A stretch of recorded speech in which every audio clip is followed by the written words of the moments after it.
બનાસકાંઠામાં દેરાસર બનાવવા વિવાદ ચાલી રહ્યો છે। બનાસકાંઠા જિલ્લાના ધાનેરામાં ઉપાશ્રય અને દેરાસર બનાવવા બાબતે જૈન સમાજમાં વિવાદ ચાલી રહ્યો છે। પાલિકાએ આપેલ બાંધકામની મંજૂરી રદ કરવા છતાં બાંધકામ ચાલુ રહેતા ધાનેરા નગરપાલિકા દ્વારા કામગીરી સ્થળને સીલ કરવામાં આવ્યું છે। બનાસકાંઠા જિલ્લાના ધાનેરામાં ઉપાશ્રય અને દેરાસર બનાવવા બાબતે જૈન સમાજમાં વિવાદ ચાલી રહ્યો છે। પાલિકાએ આપેલ બાંધકામની મંજૂરી રદ કરવા છતાં બાંધકામ ચાલુ રહેતા નગરપાલિકા દ્વારા કામગીરી સ્થળને સીલ કરવામાં આવ્યું। Story report by Jora Solanki, Banaskantha.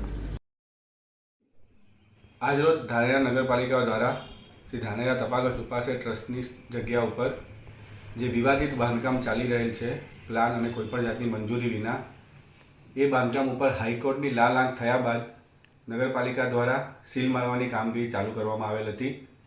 એ કામગીરી દરમિયાન નગરપાલિકાએ જે એમની જૂની પદ્ધતિ છે, વાલા દવલાની પદ્ધતિ, એના અનુસાર દેરાસરની પાછળના તરફથી જવાનો જે મુખ્ય ગેટ છે કે જ્યાંથી બધી ટ્રકો દ્વારા માલ સામાન અને મજૂરોની અવરજવર થાય છે, એ જ ગેટ ઉપર સીલ ના મારેલ, બાકીના 2 ગેટ ઉપર સીલ મારેલ। નગરપાલિકાએ પોતાની નોટિસમાં સ્પષ્ટપણે સર્વે નંબરનો ઉલ્લેખ કર્યો છે। એ સર્વે નંબર અનુસાર સમગ્ર જગ્યા સીલ મારવાની હોય છે, સમગ્ર જગ્યા ઉપર સીલ લાગેલ છે, પરંતુ ચોરને છીંડું અપાય એ મુજબ નગરપાલિકાએ એ ગેટ ખુલ્લો રાખેલ અને એ ગેટ ઉપર સીલ ના મારેલ। આ પરિસ્થિતિ અમારા ધ્યાને આવતા અમે તાત્કાલ અસરથી નગરપાલિકાનું ધ્યાન દોરેલ। નગરપાલિકાએ કીધું હું જોઈ લઉં છું। ત્યારબાદ અમે ચીફ ઓફિસર સાહેબને ફોન કરેલ, એમને કીધું હું જોડાવી લઉં છું। ત્યારબાદ મામલતદારશ્રી, પ્રાંત અધિકારીશ્રી અને કલેક્ટરશ્રી સુધી પણ અમે આ વાતની જાણ કરેલ, પરંતુ નગરપાલિકાએ પોતાની જૂની આદત પ્રમાણે અને ધાનેરામાં જે પ્રમાણે હમણાં ગેરકાયદેસર બાંધકામોનો રાફડો ફાટેલ છે એ મુજબ જ આ બાંધકામ કરવા માટે પણ સામા પક્ષને મોકળું મેદાન આપવાની તજવીજ કરેલ। આ કાર્યની વિરુદ્ધમાં અમો હાઈકોર્ટ તથા સુપ્રીમ કોર્ટ સુધી નગરપાલિકાના આ નીતિની વિરુદ્ધમાં અમે જનાર છીએ આવનાર સમયમાં।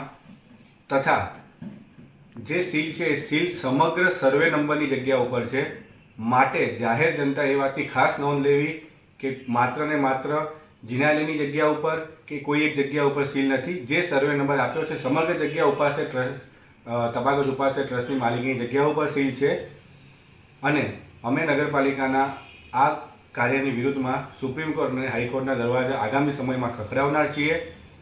તથા જે ગેરકાયદેસર બાંધકામ પ્લાન મંજૂરી વિના થયેલ છે એ વિશે અમોએ ગાંધીનગર ખાતે સરકારશ્રીનું પણ ધ્યાન દોરેલ છે અને આવનાર સમયમાં ન્યાયના હિતમાં સરકારશ્રી યોગ્ય પગલાં લે એવી અમને માંગણી છે।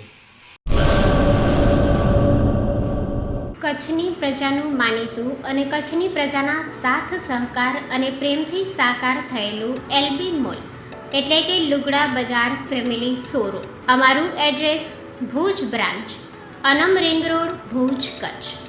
Mobile number 8980413537। Mandvi branch, Nandanvan society, Mandvi, Bhuj highway, market યાર્ડની બાજુમાં, માંડવી, કચ્છ।